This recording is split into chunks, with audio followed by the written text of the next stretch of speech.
ડાકોર મંદિરે જતા પદયાત્રીઓ માટે છેલ્લા 3 વર્ષથી માધવ વિસામો સેવા કેમ્પ દ્વારા સેવા કેમ્પનું આયોજન।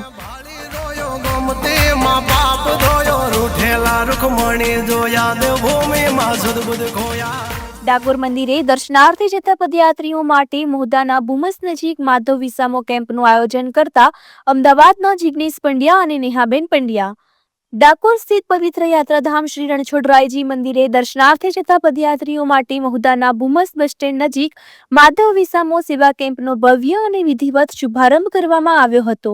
ડાકોર સ્થિત મંદિરે જતા પદયાત્રીઓ માટે અમદાવાદના જિગ્નેશભાઈ પંડ્યા અને નેહાબેન પંડ્યા દ્વારા છેલ્લા 3 વર્ષથી માધવ વિસામો સેવા કેમ્પ લગાવવામાં આવે છે।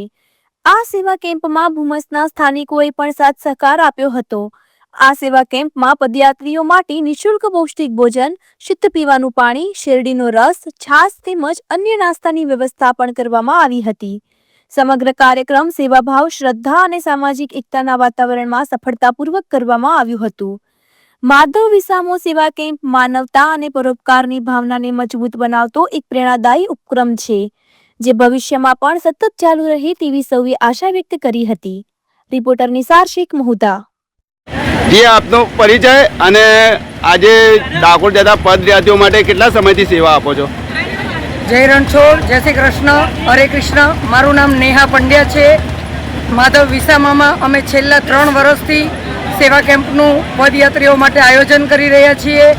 ભૂમસ ગામમાં આ માધવ વિસામાનું અમે આયોજન કરીએ છીએ। અહીંયા અમે કોઈ પાસેથી એવું દાન પૈસા કે કશું ઉઘરાવતા નથી, પરંતુ ગામના ખૂબ જ સાથ સહકારથી, ગામના દરેક માણસોના સહયોગથી અને અમે અમારી સ્વેચ્છાથી આ કેમ્પનું આયોજન કરીએ છીએ। આજે અમારું આ 3જું વર્ષ છે અને આ વર્ષે અમે શેરડીનો રસ કે જે ગરમીનું અમૃત કહેવાય, છાશ કે જે હેલ્થ માટે પણ સારી કહેવાય, એમ રોજ અમે દર 2 કલાકે અલગ અલગ ખાવાની વસ્તુઓનું બદલાવ કરતા રહીએ છીએ અને અહીંયાથી પસાર થતા યાત્રીઓને ઠંડુ પાણી અમારી પાસે પાણીની એવી વ્યવસ્થા છે કે અમારી પાસે એવી ટાંકી છે કે જેમાં જે ટેમ્પરેચરનું પાણી ભરો એવું ને એવું એ પાણી રહે છે। શેરડીનો રસ, છાશ, 24 કલાક ચા, સૂકો નાસ્તો, 2 ટાઈમ જમવાનું અને ખાસ રાત્રે ઓઢવાની અને પાથરવાની વ્યવસ્થા કરીએ છીએ।